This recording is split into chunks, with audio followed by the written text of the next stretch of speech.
محترم بزرگوں اور عزیز ساتھیوں، 15 مئی کا دن عالمی سطح پر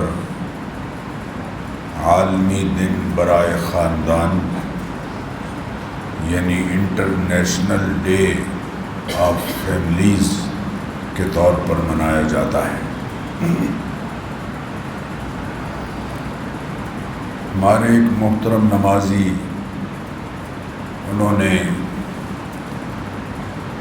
خاندانی رشتوں کے حوالے سے اور ازدواجی معاملات کے حوالے سے کچھ سوالات بھیجے ہیں،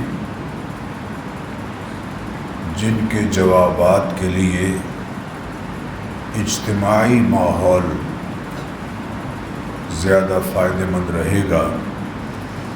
اس لیے آج کے خطبے کا یا آج کی گزارشات کا عنوان خاندانی نظام کی بقا ایک معاشرتی ضرورت، اس عنوان پر چند باتیں قرآن و سنت کی روشنی میں آپ حضرات سنیں گے۔ محترم حضرات، ہمارا دین اسلام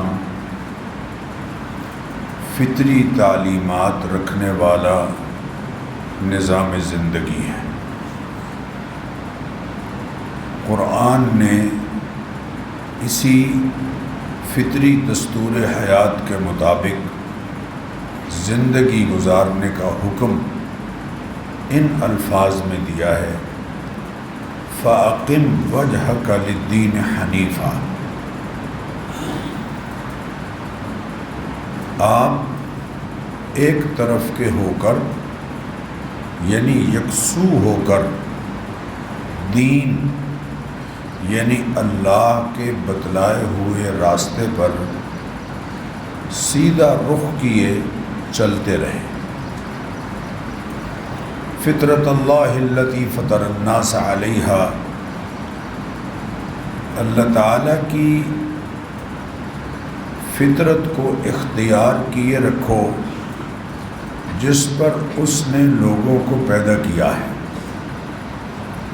لا تبدیل لخلق اللہ، اللہ کی پیدا کی ہوئی فطرت میں تغیر و تبدل نہیں ہو سکتا۔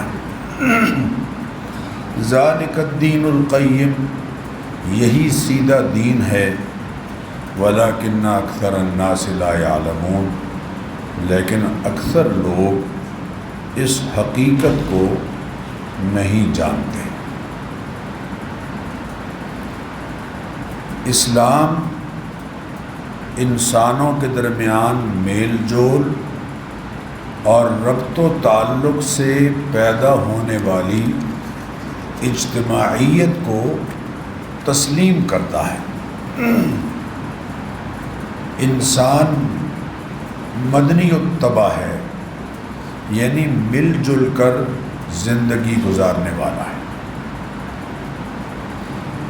قرآن کریم نے فرد کی پہلی اجتماعی اکائی یعنی پہلا یونٹ اس کے خاندان کو قرار دیا ہے۔ ارشاد باری تعالی ہے، واللہ جعل لکم من انفسکم ازواجا،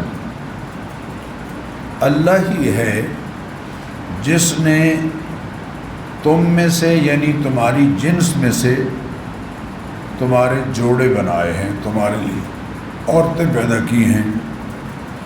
وَجَعَلَ لَكُم مِّنْ أَزْوَاجِكُمْ بَنِينَ وَحَفَدَةً، اور پھر اس نے تمہاری عورتوں سے تمہارے لیے بیٹے اور پوتے پیدا کیے ہیں۔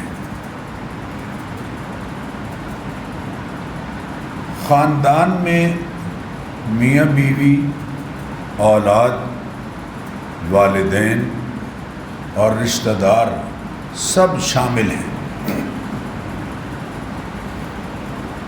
ہمارے دین نے ان تمام افراد کے حقوق اور فرائض متعین کیے ہیں اور بیان کر دیے ہیں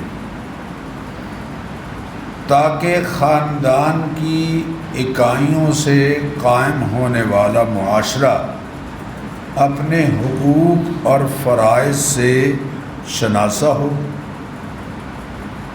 ایسا معاشرہ جس کا ہر فرد اپنے فرائض ادا کرنے کی بساط پر کوشش کرے تاکہ رد عمل کے طور پر اس کے حقوق خود بخود ادا ہوتے چلے جائیں۔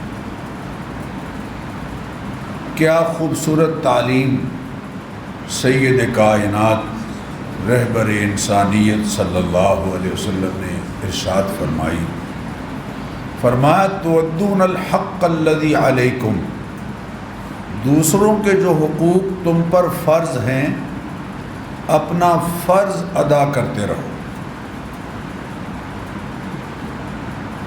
یہ جب سے میرا حق ہے میں اسے لے کے رہوں گا یا حق اپنا چھین لو، یہ نعرہ مسلم معاشرے کا نعرہ نہیں ہے۔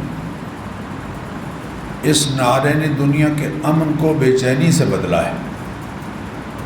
ہمارا دین کا دیا ہوا نعرہ یہ ہے جو اللہ کے حبیب صلی اللہ علیہ وسلم نے فرمایا تؤدون الحق الذی علیکم، دوسروں کے جو حقوق تم پر فرض ہیں اپنا فرض نبھاتے رہو، اپنا فرض ادا کرتے رہو۔ وَتَسْأَلُونَ اللَّهَ الَّذِي لَكُمْ، اور جو تمہارا اپنا حق بنتا ہے اس کے لیے سازگار ماحول اور بہتر حالات کی دعا اللہ سے کرتے رہو۔ نبی اکرم صلی اللہ علیہ وسلم نے اور خود قرآن کریم میں اللہ تعالیٰ نے حقوق کی ادائیگی کا حکم دیا ہے۔ آت ذی القربى حقہ والمسکین وابن السبیل، قرابت داروں کو ان کا حق دو، مسکینوں کو یتیموں کو ان کا حق دو۔ وفی اموالہم حق للسائل والمحروم، ان کے مالوں میں سائل کا اور محروم کا حق ہے۔ آتوا حقہ یوم حصادہ، جب فصل کاٹو تو اللہ کو اس کا حق عشر کی صورت میں دو۔ جگہ جگہ قرآن کریم میں آپ دیکھیں گے حق کے مطالبے کی بات کہیں نہیں آئی، ہر جگہ بات آئی ہے تو حق ادا کرنے کی بات آئی۔ نبی اکرم صلی اللہ علیہ وسلم فرما رہے ہیں ان لزوجک حقا، تیری بیوی کا بھی تجھ پر حق ہے، ولجارک علیک حقا، تیرے پڑوسی کا بھی تجھ پر حق ہے۔ حقوق بیان کرتے ہوئے آخر میں فرمایا آتے کل ذی حق حقہ، ہر حقدار کو اس کا حق دیتے ہوئے زندگی گزارو۔ چونکہ معاشرے میں امن کے لیے یہی ایک بڑا اصول ہے کہ آپ دوسروں کے حق ادا کرتے چلے جائیں گے تو آپ کا حق اسی ضابطے کے تحت خود بخود ادا ہوتا چلا جائے گا۔ میرے محترم بزرگوں، خاندان ہر فرد کی بنیادی ضرورت ہے،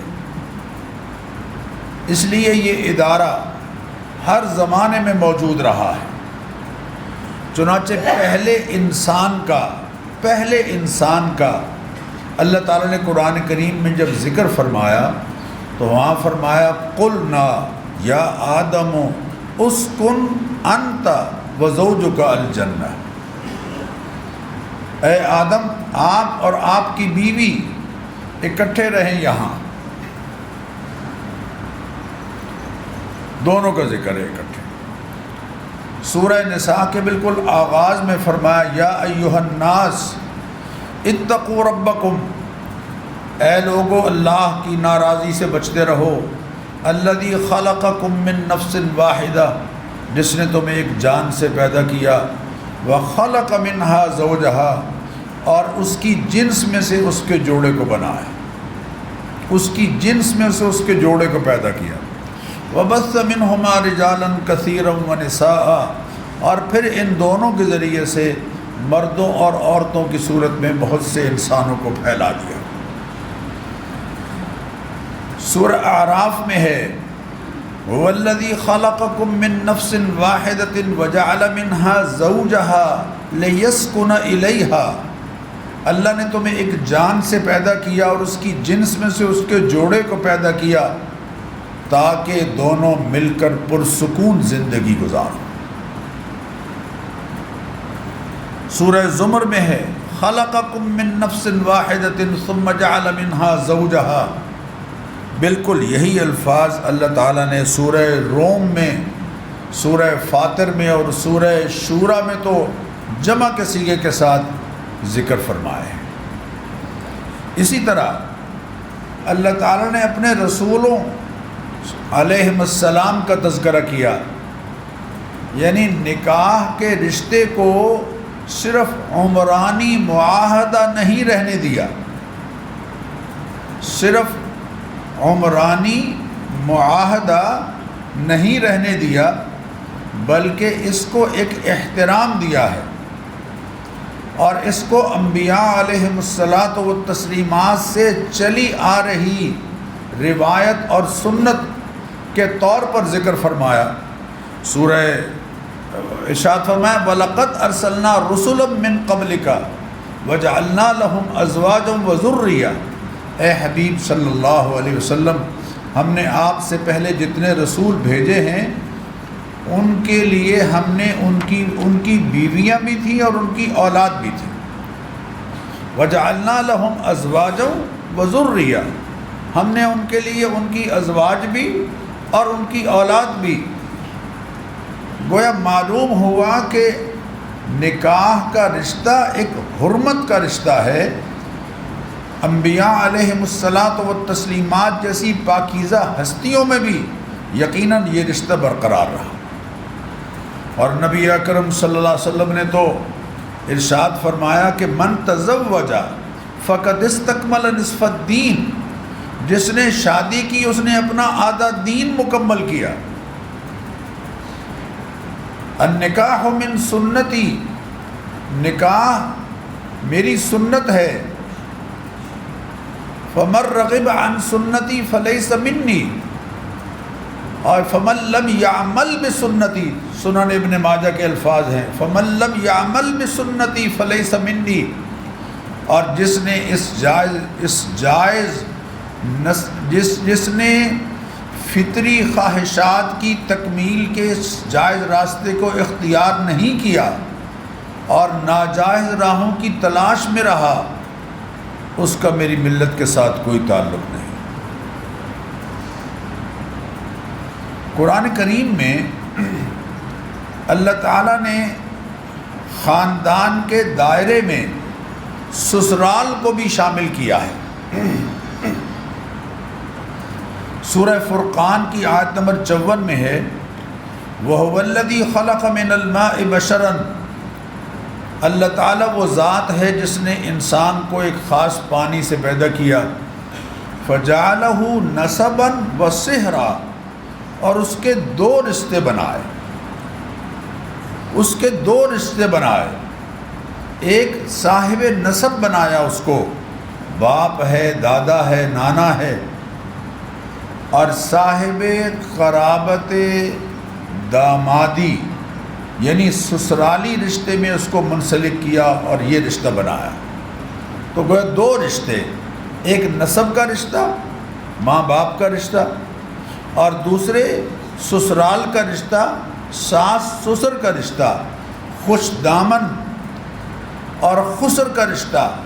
ان رشتوں کو بھی بالکل وہی حرمت اور وہی احترام دیا ہے جو نسب کے رشتے کو دیا ہے۔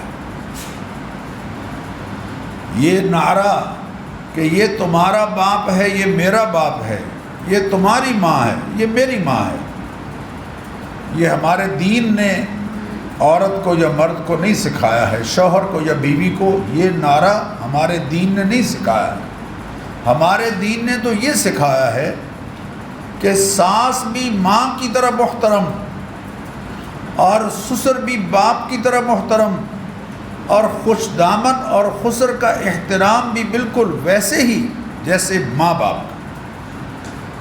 چنانچہ دونوں رشتے بالکل برابر ذکر کیے۔ هو الذی خلق من الماء بشرا فجعله نسبا وصہرا، اللہ نے تمہیں ایک مخصوص پانی سے پیدا کیا ہے اور تمہارے دو رشتے بنائے ہیں، ایک نسب کا اور ایک سسرال کا۔ میرے بزرگوں اور دوستو، خاندان کا دائرہ کتنا ہی وسیع ہو، اس کی ابتدا مرد اور عورت کے باہمی تعلق سے ہوتی ہے۔ یقیناً ہمارا دین اس کو جائز تعلق کی صورت میں قبول کرتا ہے، اور وہ نکاح کا پاکیزہ رشتہ۔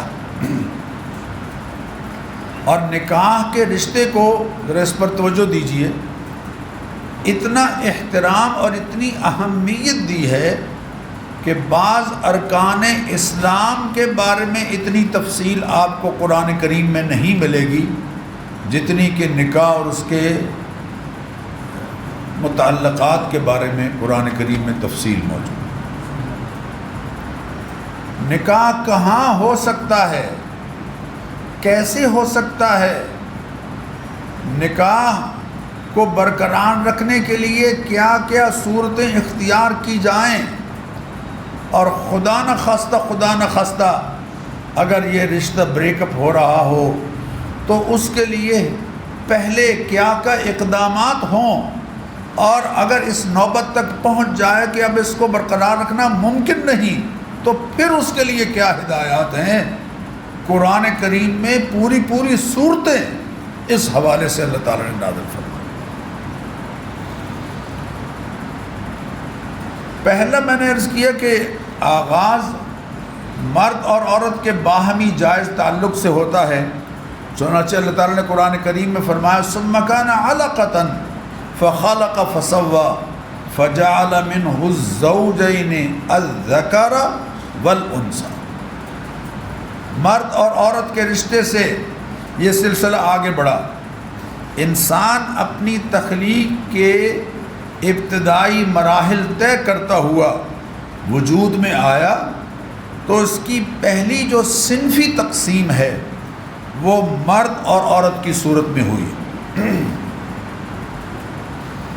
پھر ان دو انسانوں کے درمیان قائم ہونے والا پہلا رشتہ میں نے عرض کیا کہ نکاح کا رشتہ ہے۔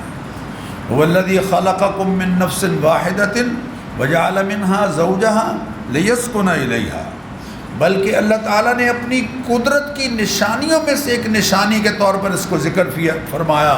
وَمِنْ آيَاتِهِ، میری قدرت کی نشانی میں سے ایک نشانی یہ ہے ان خلق لکم من انفسکم ازواجا، من آیاتہ ان خلق لکم من انفسکم ازواجا، میری قدرت کی نشانی میں سے ایک نشانی یہ ہے کہ میں نے تمہارے جوڑے بنائے ہیں لتسکنوا الیہا، تاکہ تم پرسکون زندگی گزارو، وجعل بینکم مودۃ ورحمہ، اور اس رشتے کی برکت سے ہم نے دونوں کے دلوں میں ایک دوسرے کے لیے محبت اور دونوں کو ایک دوسرے کے لیے رحمت بنا دی۔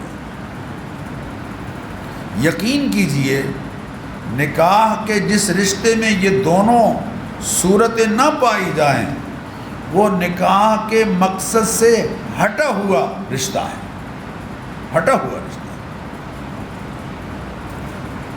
اس رشتے نکاح کے نتیجے میں انسانی زندگی کا کاروان آگے بڑھتا ہے، اولاد ہوتی ہے تو یہ مرد اور عورت والدین کے روپ میں سامنے آتے ہیں، بچے جوان ہوتے ہیں تو ایک مرتبہ پھر ازدواجی رشتے بنتے ہیں، اس طرح کنبے اور قبیلے وجود میں آتے ہیں، اور پھر انہی کنبوں اور قبیلوں سے معاشرہ بنتا ہے۔ انگریزی کا جو لفظ فیملی ہے یہ لاطینی زبان سے لیا گیا ہے، جو بنیادی طور پر والدین، بچوں اور ملازمین کے گروپ کو ظاہر کرتا ہے۔ چنانچہ کیلر اور سمنر جو مفکرین ہیں، ان کے الفاظ میں خاندان ایک مختصر معاشرتی تنظیم ہے جس میں کم از کم 2 نسلیں شامل ہوتی ہیں، اور اس کا امتیاز یہ ہے کہ یہ خونی رشتے کی تنظیم ہے۔ ماہرین معاشرت کا کہنا ہے کہ اچھے معاشرے کا دار و مدار مستحکم خاندان پر ہے۔ یہ خاندان کے یونٹ کو توڑنے کی جو ہمارے معاشرے میں کوشش کی جا رہی ہے، خاص NGOs کے ذریعے سے، اس کی مضرت اور اس کے نقصان کو محسوس کیجیے خدا را، کیونکہ اچھے معاشرے کا دار و مدار مستحکم خاندان پر ہے۔ یعنی عائلی زندگی معاشرے کا وہ بنیادی پتھر ہے جس پر تہذیب و تمدن کی عمارت کھڑی ہوتی ہے۔ خاندان ایک ایسا ادارہ ہے جو انسانی رویے اور طرز عمل تشکیل دیتا ہے۔ خاندان وہ ادارہ ہے جس کے ذریعے معاشرتی تربیت ہوتی ہے، اور خاندان ہی وہ ادارہ ہے جو فرد کو اپنے فرائض کا احساس دلاتا ہے، اور افراد خانہ کے درمیان فرق مراتب کا شعور دلاتا ہے۔ فرق مراتب، یہ باپ ہے، یہ ماں ہے، یہ بڑا بھائی ہے جو باپ کی طرح محترم ہے، یہ چچا ہے جو باپ کی طرح محترم ہے، یہ بڑی بہن ہے، یہ چھوٹی بہن ہے جو ہماری شفقتوں کی حقدار ہے۔ یہ فرق مراتب خاندان کی صورت میں وجود میں آتا ہے۔ میرے بزرگوں اور دوستوں، اگر خاندان کا استحکام ختم ہو جائے اور خاندانی یونٹ ٹوٹ پھوٹ کا شکار ہو جائے اور خاندانی نظام کا ڈھانچہ افراتفری کا شکار ہو جائے، تو خاص زمینیں سونا انگل رہی ہوں اور کانوں سے لال و جواہر نکل رہے ہوں، زندگی حقیقی سکون سے محروم ہو جاتی ہے۔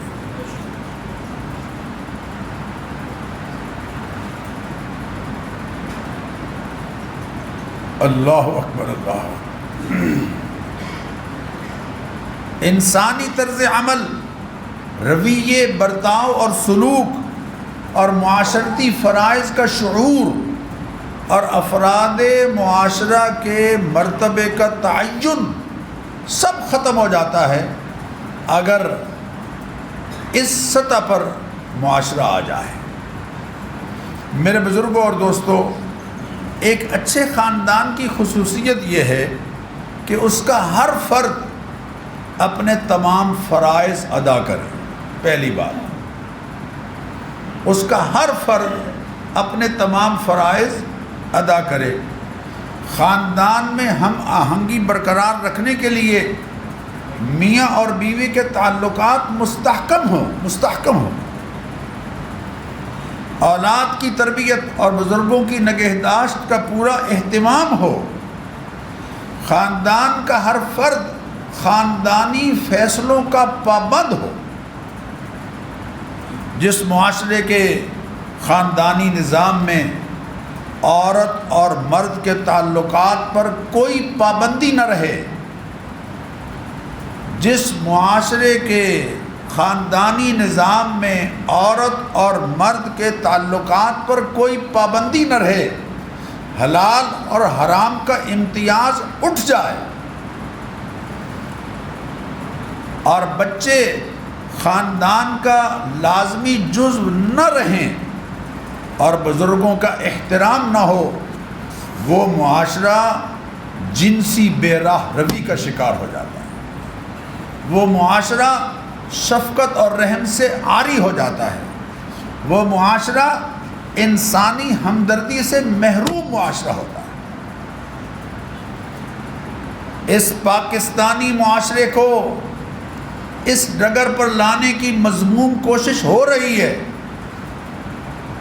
اس لیے میں آپ سے درخواست کروں گا کہ آج کی گزارشات کو، بلکہ ہو سکتا ہے یہ گزارشات آگے بھی بڑھیں، ان کو ذہنوں میں جگہ دیجیے۔ اسلام نے خامد اور بیوی کے تعلقات کو مستحکم رکھنے کے لیے بہت واضح اور قابل عمل ہدایات دی۔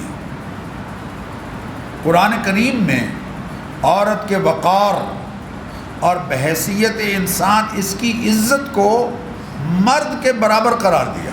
عزت کو، یعنی وقار اور عزت میں جیسے مرد محترم ہے ویسے ہی خاتون بھی محترم ہے۔ جو یہ کہتا ہے کہ عورت پاؤں کی جوتی ہے وہ جاہلانہ سوچ رکھتا ہے۔ بعض مقامات پر اس کی حرمت مرد کی عزت سے بڑھ جاتی ہے۔ اللہ تعالیٰ نے قرآن کریم میں فرمایا وَلَيْسَ الذَّكَرُ كَالْأُنثىٰ، بعض عورتیں کئی مردوں سے درجے میں بڑھ جاتی ہیں۔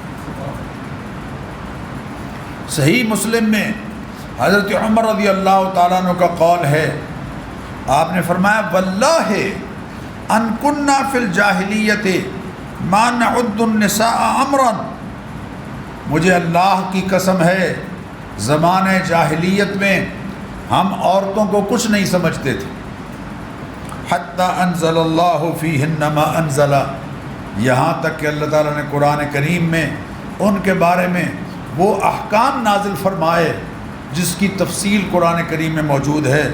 وَقَسَمَ لَهُنَّ مَا قَسَمَ، اور ان کا حصہ مقرر کر دیا جو اللہ تعالیٰ نے ان کے لیے مقرر کر دیا ہے۔ قرآن کریم میں اعمال کے اجر کے لحاظ سے، میرے جملے پر غور کیجئے، اعمال کے اجر کے لحاظ سے عورت اور مرد کو مساوی قرار دیا ہے۔ سورہ آل عمران میں ہے فَاسْتَجَابَ لَهُمْ رَبُّهُمْ أَنِّي لَا أُضِيعُ عَمَلَ عَامِلٍ مِّنكُم مِّن ذَكَرٍ أَوْ أُنثَىٰ، مرد اور عورت دونوں کا اجر ہم ضائع نہیں کریں گے۔ سورہ نحل میں ہے من عمل صالحا من ذکر او انثى وهو مؤمن فلنحيينه حیاتا طیبہ، مرد ہو یا عورت ہو جو بھی اچھے کام کرے گا بشرطے کہ وہ مومن ہو، ہم اسے دنیا میں پاکیزہ زندگی بسر کرائیں گے۔ قرآن اور سنت نے عورت کے حقوق اور فرائض متعین کیے ہیں۔ جو عورتوں کے حقوق ہیں وہ مردوں کے فرائض ہیں، اور جو مردوں کے حقوق ہیں وہ عورتوں کے فرائض ہیں۔ چنانچہ عورت کو ماں کے روپ میں احترام کی بلندیوں پر پہنچا دیا۔ حضرت ابو ہریرہ فرماتے ہیں قال رجل یا رسول اللہ من احق بحسن صحابتی، ایک آدمی نے نبی اکرم صلی اللہ علیہ وسلم سے عرض کیا کہ یا رسول اللہ میرے حسن سلوک کا سب سے زیادہ حقدار کون ہے؟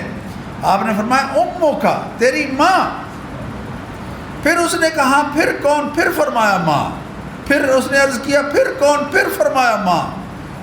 اور چوتھی مرتبہ فرمایا ثم قال ابو کا، پھر تیرے باپ بھی تیرے حسن سلوک کے حقدار ہیں۔ تو ماں کو ایک حرمت دی، احترام دیا۔ ماں کا فرمانبردار حضرت حارثہ ابن نعمان، سبحان اللہ، حضرت حارثہ ابن نعمان صحابی ہیں۔ حضرت عائشہ فرماتی ہیں ایک دن نبی اکرم صلی اللہ علیہ وسلم نے فرمایا دخلت الجنہ، میں خواب میں جنت میں داخل ہوا۔ آپ صلی اللہ علیہ وسلم اپنے جسد عنصری کے ساتھ بھی معراج پر تشریف لے گئے، وہ ہمارا عقیدہ ہے، امت مسلمہ کا متفق عقیدہ ہے۔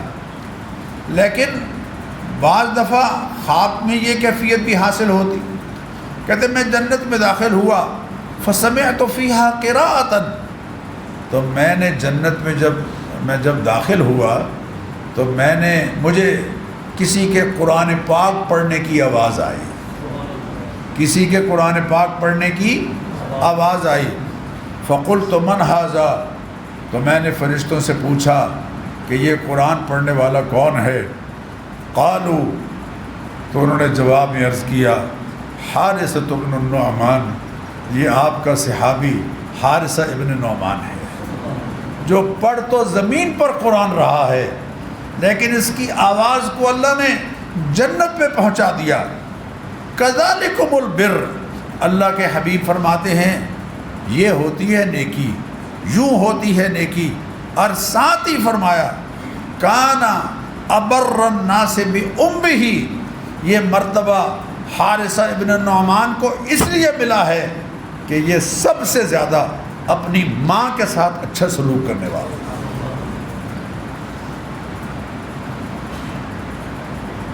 سب سے زیادہ اپنی ماں کے ساتھ بھلائی کرتا تھا، اور والدین کی نافرمانی کو ایسا گناہ قرار دیا ہے جس کی سزا دنیا میں بھی دی جاتی ہے، دنیا میں بھی دی جاتی ہے۔ نبی اکرم صلی اللہ علیہ وسلم کا ارشاد گرامی ہے کل الذنوب یغفر اللہ منہا ما شاء، سارے گناہ جب چاہے جیسے چاہے اللہ تعالیٰ معاف کرنے پر قادر ہے، معاف کر دیتا ہے، الا عقوق الوالدین، مگر ماں باپ کی نافرمانی کو معاف نہیں کرتا۔ فإنہ یعجل لصاحبہ فی الحیات قبل الممات، والدین کے نافرمان کو مرنے سے پہلے زندگی میں ہی سزا میں جلدی کر دیتا ہے، عجلت کر دیتا ہے۔ میرے بزرگوں اور دوستو، صلہ رحمی اور ماں باپ کی فرما برداری کا نقد اجر اللہ دنیا میں دیتا ہے، اور ماں باپ کی نافرمانی اور قطع رحمی کی نقد سزا اللہ دنیا میں دیتا ہے۔ اسلام نے خاندانی یونٹ میں عورت کو، خاندانی یونٹ میں عورت کو بیٹی کے روپ میں وہ درجہ دیا ہے کہ وہ والدین کے لیے ذریعہ نجات قرار پاتی ہے۔ اللہ اکبر، ماں باپ کی بخشش کا ذریعہ بن رہی ہے بیٹی۔ نبی اکرم صلی اللہ علیہ وسلم نے فرمایا، ام المومنین سیدہ عائشہ صدیقہ اس حدیث کی راویہ ہیں، فرماتی ہے اللہ کے حبیب نے فرمایا من ابتلی من ہذہ البنات بشیء، ذرا بیٹیوں والے ذرا توجہ سے سنیں اس حدیث کو، جن کے ہاں بیٹیاں ہی بیٹیاں ہیں۔ من ابتلی من هذه البنات بشيء فاحسن الیہن کن له سترا من النار، صحیح بخاری اور صحیح مسلم دونوں میں یہ حدیث موجود ہے کہ جسے بچیوں کے سلسلے میں آزمائش میں ڈالا گیا، جسے اللہ نے بیٹیاں عطا فرمائیں اور اس نے ان سے اچھا سلوک کیا، تو وہ بیٹیاں اس کے لیے آگ سے بچاؤ کا ذریعہ ثابت ہو، جہنم سے بچاؤ کا ذریعہ ثابت ہو۔ حضرت انس فرماتے ہیں من عال عاریتین حتی تبلغا، جس کے ہاں اللہ تعالیٰ نے 2 بیٹیاں دی اور 2 لڑکیوں کی ان کے بالغ ہونے تک ان کی پرورش کی، جاء یوم القیامت انا وہو ہاکذا وضم اصابعہ، اللہ کے حبیب نے فرمایا میں اور وہ قیامت کے دن ایسے آئیں گے، قریب ہوں گے جیسے یہ 2 انگلیاں آپس میں قریب ہیں۔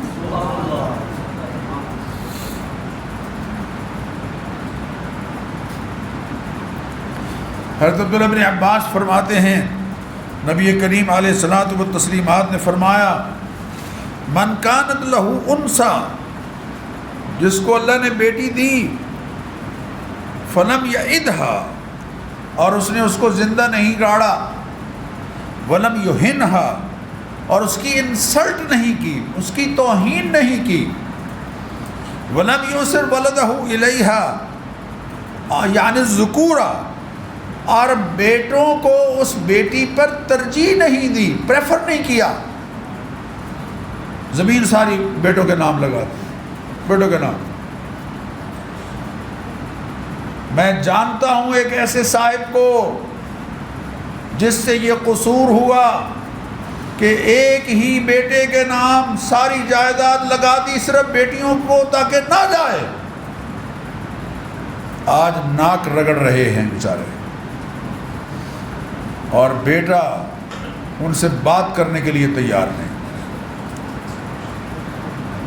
وَلَمْ يُؤْثِرْ وَلَدَهُ إِلَيْهَا یعنی الذُّکُورَ، اور بیٹے کو اس پر ترجیح نہیں دی. ادخلہ اللہ الجنہ، اللہ اس بیٹی کی وجہ سے اس کو جنت میں داخل کرے گا. میرے بزرگوں اور دوستوں ذرا سوچئے، جس خاندان میں بیٹی کا یہ مقام ہوگا اور بیٹی کو ان تعلیمات کی روشنی میں گھر میں ایک حیثیت حاصل ہوگی، وہ خاندان محبتوں، ایثار، ہمدردی اور خیر خواہی کا نمونہ کیوں نہیں ہوگا؟ بیٹیوں کا دکھ درد محسوس کرنا اور ان کے لیے فکر مند ہونا، یہ مسلمان گھرانے کا ایک وصف ہے. اپنی قدروں کو نہ بھولیے خدا را. نبی اکرم صلی اللہ علیہ وسلم کی بیٹی سیدہ فاطمہ الزہرا رضی اللہ تعالیٰ عنہ کے بارے میں اللہ کے حبیب نے فرمایا فَإِنَّمَا ابنتی بضعۃ منی، یہ فاطمہ میرے جگر کا ٹکڑا ہے، یہ میری بیٹی میرا ٹکڑا ہے. یریبنی من رابہا، جو اسے پریشان کرے گا وہ مجھے پریشان کرے گا. ویوزینی من آذاہا، جو اسے تکلیف دے گا وہ مجھے تکلیف دے گا. اسلام نے عورت کو اپنے خاندان میں جیسے ماں کا روپ دیا، بیٹی کا روپ دیا، ویسے بہن کے روپ میں بھی بڑی عزت اور حرمت عطا فرمائی. چنانچہ حضرت عبداللہ بن عباس فرماتے ہیں نبی کریم علیہ السلام نے فرمایا وَمَنْ عَالَ ثَلَاثَ بَنَاتٍ أَوْ مِثْلَهُنَّ مِنَ الْأَخَوَاتِ، جس کو اللہ نے 3 بیٹیاں دی یا والد فوت ہو گیا اور 3 بہنیں رہ گئیں، 3 بہنیں، فَأَدَّبَهُنَّ، اس نے ان کو سلیقہ سکھایا،